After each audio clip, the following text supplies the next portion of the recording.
दोस्तों, हरियाणा में एक जगह पड़ता है नूह, और नूह में एक छोटा सा गांव होता है।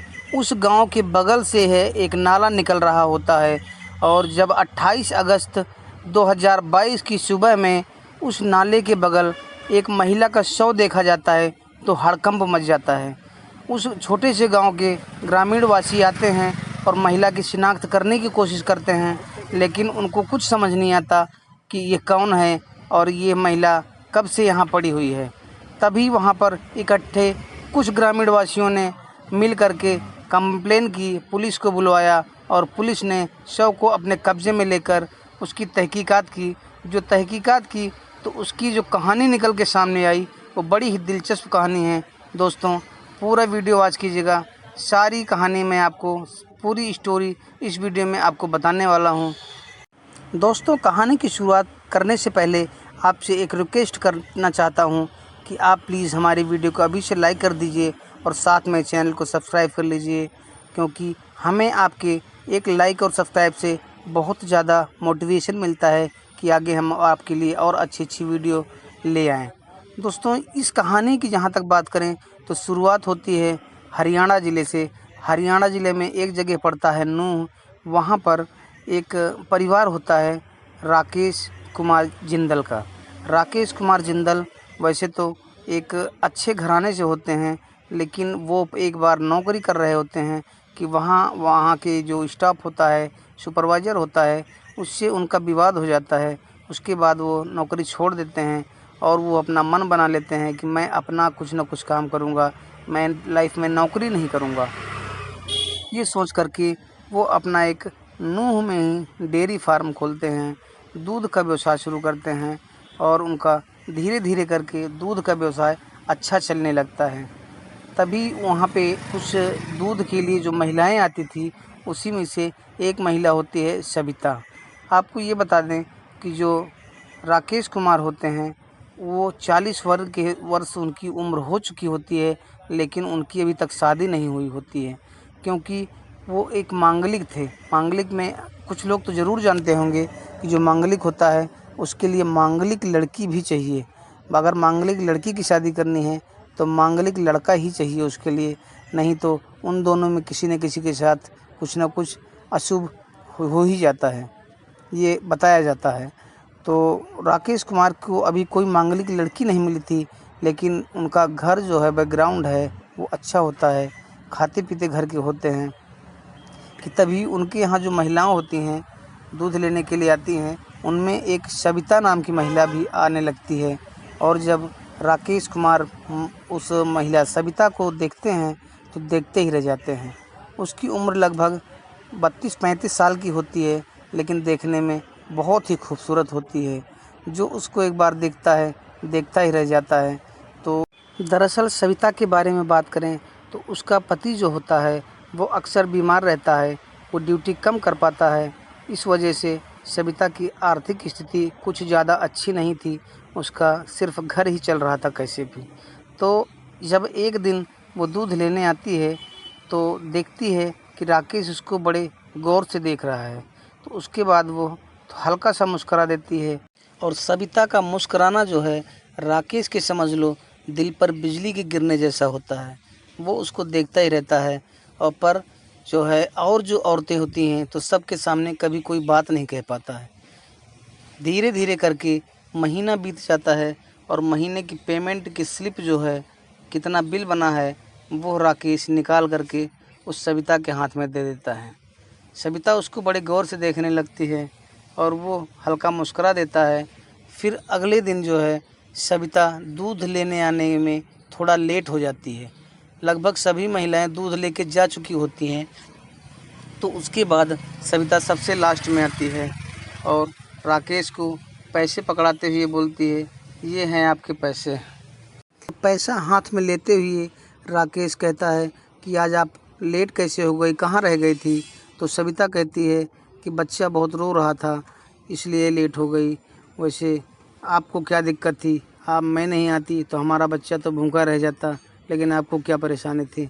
इस पर राकेश कहता है कि नहीं, हम तो आपका बेसब्री से इंतज़ार कर रहे थे कि आप कब आओगी। तो सविता कहती है कि ऐसी क्या बात है? तो बोला कि ऐसी ही कुछ बात समझ लो, क्योंकि मैं आपको बहुत ज़्यादा पसंद करने लगा हूँ।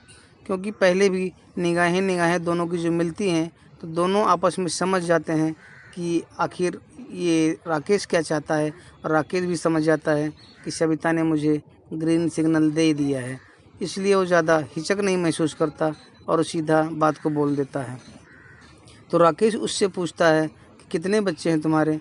तो वो अपने घर की स्थिति बताती है कि एक बच्चा है, लगभग 3 साल का है, और हमारा पति प्राइवेट जॉब करता है, लेकिन वो भी सही नहीं रहता, कभी बीमार रहता है। इसलिए हमारे घर की स्थिति कोई ख़ास अच्छी नहीं है, बस ऐसे ही चल रही है।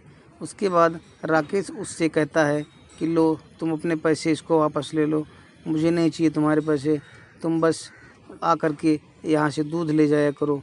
इस पर सविता मना कर देती है और कहती है नहीं, अगर आप पैसे नहीं लोगे तो मैं दूध लेने नहीं आऊँगी। तो झक मारकर राकेश ना चाहते हुए भी पैसा हाथ में ले लेता है और उससे कहता है ठीक है जाओ, कभी कोई दिक्कत हो तो ज़रूर मुझे बताना। उसके बाद अक्सर जो है सविता राकेश के पास दूध लेने लेट ही आया करती है। एक दिन की बात है, सविता बड़ी उदास होती है। राकेश उससे पूछता है कि बोलो क्या बात है, कुछ परेशानी हो तो मुझे बताओ। तो वो बताती है कि पति की हालत हमारे बहुत ख़राब है और मुझे नहीं लगता कि अब वो इस दुनिया में हमारा साथ दे सकते हैं। राकेश पूछ बैठता है कि आखिर तुम्हारे पति को हुआ क्या है, मुझे बताओ, अगर कुछ मदद करने लायक होगी तो मैं आपकी मदद ज़रूर करूँगा। तो सविता बताती है दरअसल ये जो है पहले दारू बहुत पीते थे, तो शराब पी पी करके इन्होंने अपने लीवर और किडनी दोनों ख़त्म कर ली है। तो अक्सर इनको तकलीफ़ होती है और बहुत इनका इलाज कराया लेकिन कोई फ़ायदा नहीं हो रहा है।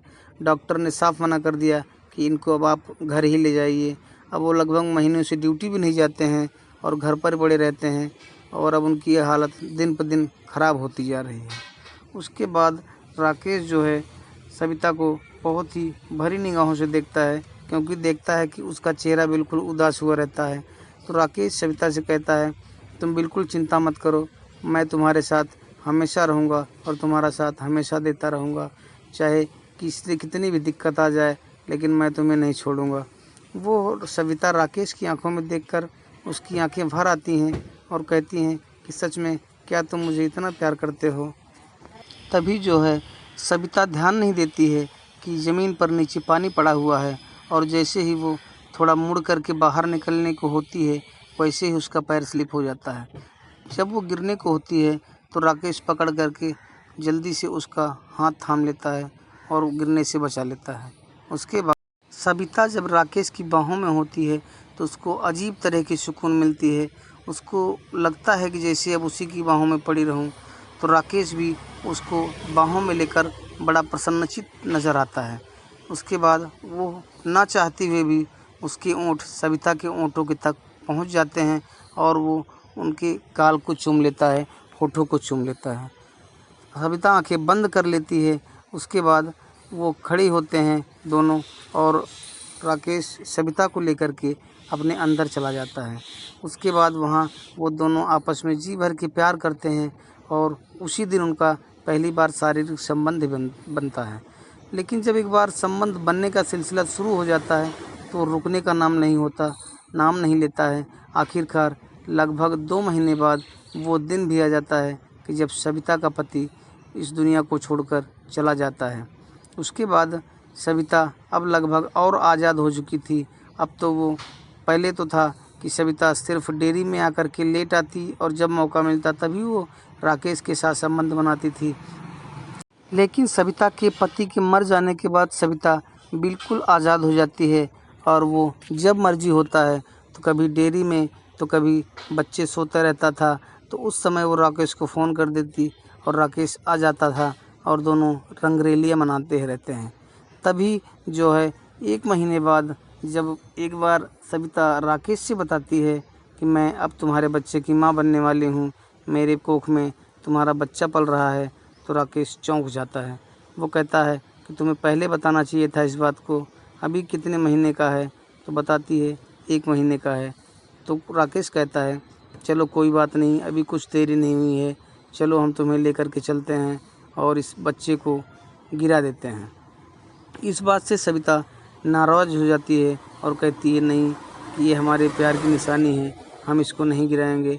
वैसे भी हमारे कितने बच्चे भी एक ही तो हैं। आप तो मुझसे शादी का वादा कर रहे थे, फिर अब ये क्यों करना चाहते हो? तो राकेश कहता है कि नहीं, अभी हम शादी तो करेंगे ज़रूर, लेकिन बच्चे अभी नहीं चाहिए। तो सविता कहती है कि आखिर क्यों नहीं चाहिए, उसका कुछ कारण तो होगा, इसका मतलब तुम हमसे झूठा प्यार करते थे। उसके बाद सविता जो है वो उससे कहती है कि क्या तुम हमें कभी नहीं अपनाओगे? तो वो कहता है कि बात ये है कि मैं मांगलिक हूँ और तुम वैसी हो, तो मांगलिक लड़के की शादी मांगलिक से ही हो सकती है। अगर हम तुम आज शादी कर लेंगे तो जो है आगे चल के या तो तुम्हें या हमें कभी कुछ हो सकता है, इसलिए हम दोनों इसी रिलेशनशिप रहेंगे, ऐसे ही तरह जैसे हैं अभी। जिस तरीके का संबंध हमारा है ऐसे ही हमारा संबंध हरदम रहेगा। क्या दिक्कत है? मैं तुम्हें अपनाता रहूँगा और मैं तुम्हें हर तरह की मदद करता रहूँगा। समझ लो कि शादी नहीं होगी पर हम दोनों आपस में एक ही रहेंगे। तो इस पर सविता कहती है नहीं, इसमें दुनिया क्या कहेगी, शादी कर लेंगे तो कोई कुछ नहीं बोल पाएगा। लेकिन आखिर राकेश के बहुत समझाने पर जब सविता नहीं मानती तो राकेश उसको साफ शब्दों में कह देता है कि हम दोनों का रिलेशन ऐसे ही रहेगा और हम शादी तुमसे कभी नहीं करेंगे। इस पर सविता बौखला जाती है और गुस्से में उसका राकेश का कॉलर पकड़ लेती है और बहुत भला बुरा कहने लगती है। बहुत भला बुरा कहने के बाद जब राकेश को गुस्सा आता है तो वो आगे पीछे कुछ नहीं सोचता और सीधा उस सविता का गला पकड़ के दबाने लगता है और तब तक दबाता है कि जब तक उसकी सांसें बंद नहीं हो गई। उसके बाद वो उसकी लाश को रात में उठाता है और ले जा कर के उस नहर के पास फेंक देता है। जब पुलिस को ये खबर मिलती है कि यहाँ पर लाश पड़ी हुई है और तो उसकी शिनाख्त करवाने के लिए फ़ोटो छपवाई जाती है और पड़ोस के गांव में दी जाती है, तो उसको कोई व्यक्ति होता है जो उसको पहचान लेता है, तो वो पुलिस को इसकी बात बताता है कि वो यहाँ की रहने वाली है। तो उसके घर जब पुलिस पहुँचती है तो उसके बच्चों से पूछती है कि बेटा तुम्हारी मम्मी कब गई थी, कहाँ गई थी? तो उसका जो बेटा होता है 4 साल का, वो बताता है कि मेरी मम्मी दूध लेने गई थी, उसको पड़ोसियों के घर जो है करके गई थी। तो उसकी पड़ोसी को भी जब सविता के पड़ोसी से पुलिस पूछताछ करती है तो वो उनको ये बताती है कि सविता का और उस दूध वाले राकेश का आपस में प्रेम प्रसंग था जो काफ़ी समय से चलता आ रहा था। हो सकता है कि कहीं ना कहीं इस मर्डर में, इस हत्या में उस राकेश का नाम जुड़ा हुआ हो। इस बात को जब पुलिस सुनती है तो उसके लिए बहुत बड़ी बात होती है। वो सीधा राकेश को उठाती है, थाने ले आती है और जब थोड़ी कड़ाई से पूछताछ करती है तो जो है राकेश सारी सच्चाई उगल देता है और उसके बाद गंभीर धाराओं में उसके ऊपर मुकदमा दर्ज होता है और उसे जेल भेज दिया जाता है। दोस्तों,